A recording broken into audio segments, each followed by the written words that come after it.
que é o crescimento de todos vocês. Fechou? Fechou.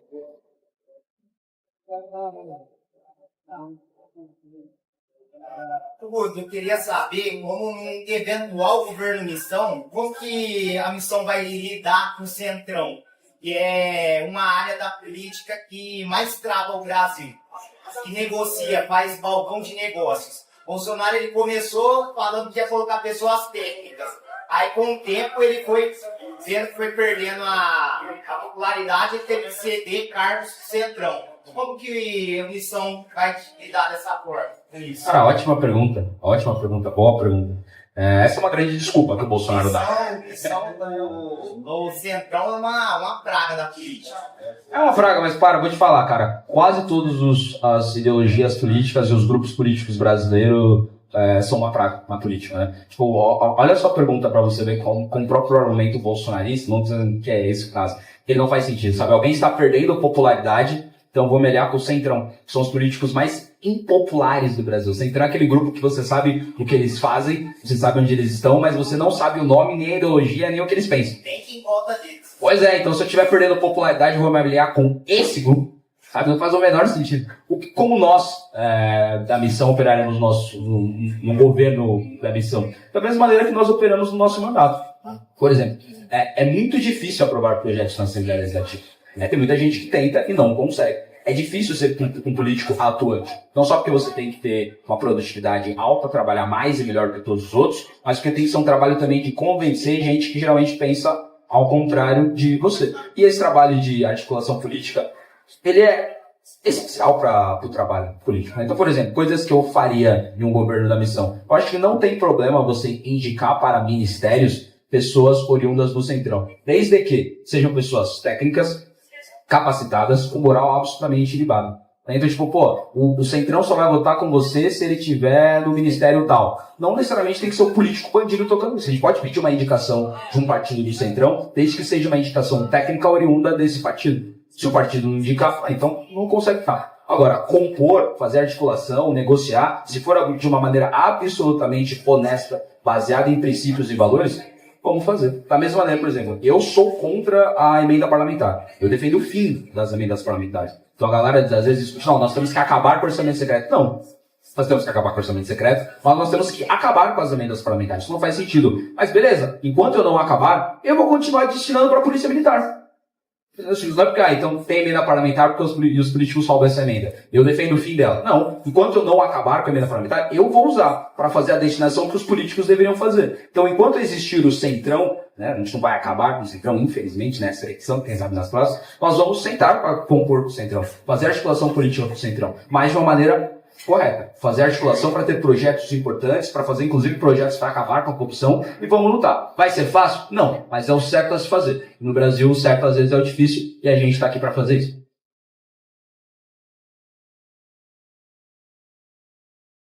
Para complementar aqui, pessoal, o que o Guto falou, também tem duas vertentes de trabalho que a gente vai atuar para poder ter esse certo apoio do Centrão. Primeiro, uma coisa que é muito importante que o Guto estava falando antes da gente chegar, o que os presidentes de partido do Centrão mais gostam?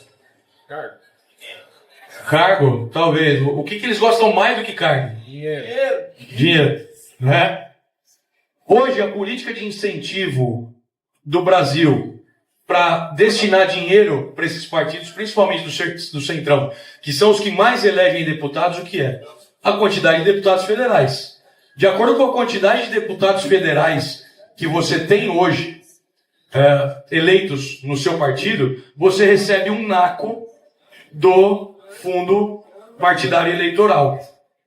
Qual que é a sacada que a gente propõe para o Brasil e que o Guto vai lutar lá em Brasília para fazer junto com o Renan? É mudar essa política de incentivo. Não mais receber dinheiro por conta da quantidade de deputados eleitos que o partido vai ter, porque isso não vai incentivar com que esses partidos fiquem querendo comprar deputados, fazer uns movimentos absurdos e só ligarem para deputados eleitos, e vai mudar essa política para eficiência na gestão das suas prefeituras.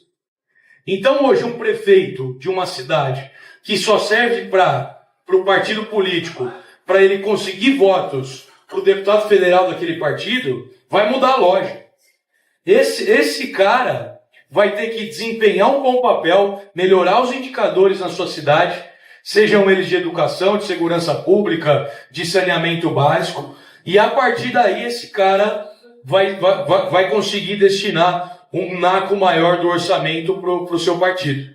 Ou seja, a gente não vai acabar com o Centrão a priori. A gente vai mudar essa ferramenta para conseguir destinar os recursos para esses partidos, para eles terem que entregar alguma coisa de fato e não só fazer uma política de pão e circo, que ele só traz show, só traz alegria, só traz dancinha para as pessoas e não entrega nada. E a partir disso, a gente vai conseguir melhorar os índices gerais nas cidades que mais precisam, vamos criar classe média nessas cidades e naturalmente a gente já tem pesquisa que prova. Quanto melhor o desenvolvimento das pessoas, quanto mais classe média, classe alta as pessoas são, menos elas tendem a votar no Centrão, menos elas vendem o seu voto. E naturalmente a gente vai eliminando esses caras. Entendeu? E o que de primeira o Renan vai fazer também para tentar trazer esses caras para votar junto com ele e com o Guto nos projetos impopulares? Vamos declarar uma guerra contra o crime organizado no primeiro dia de governo. O Renan vai pegar um helicóptero junto com a polícia, junto com o exército, descer em favela, caçar esses bandidos, fazer com que eles se entreguem. Se não se entregarem, a gente vai matar esses caras, porque daí vai ter uma comoção nacional em torno do que o presidente está fazendo. E naturalmente os deputados que são títulos do Centrão vão querer colar na popularidade do Renan e dos nossos deputados que estão votando isso. E naturalmente a gente vai conseguir puxar os votos deles no começo do mandato para aprovar as reformas fiscais e as outras coisas impopulares que a gente precisa.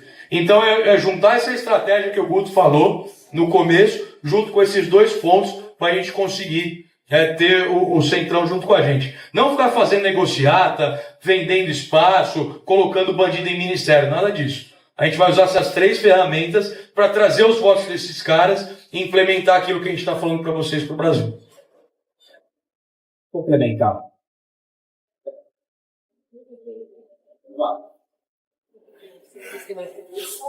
Bom, só para complementar, acredito que o mais importante também que eu enxergo na missão é que ela não vai negociar com seus próprios valores, né?